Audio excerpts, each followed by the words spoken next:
We're going to cook Nilagang Baboy or La-uya in Bisaya.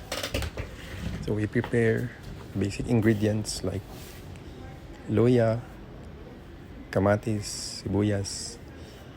If you want, you can add nor pork bouillon or nor pork cubes, and pechay and kalabasa, sliced kalabasa.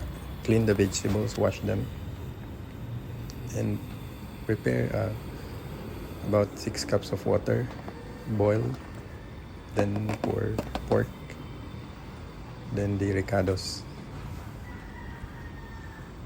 Cover and let boil for about 10 minutes in low fire. Add nor cubes, 4 cubes, then let it cook. Add magic syrup for taste, or even patis.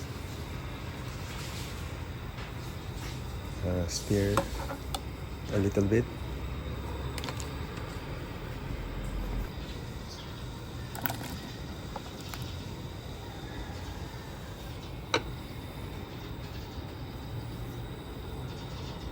Then after about 5 minutes, add the sliced kalabasa. You can use potato if you want, or add saba saging.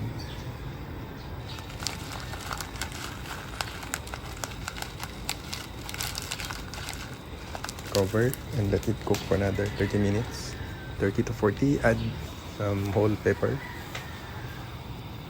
I prefer whole pepper over crushed pepper because they taste better for me.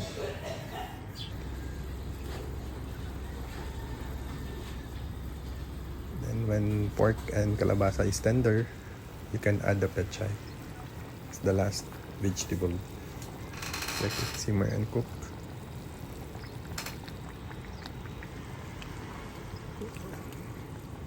Then taste if you want.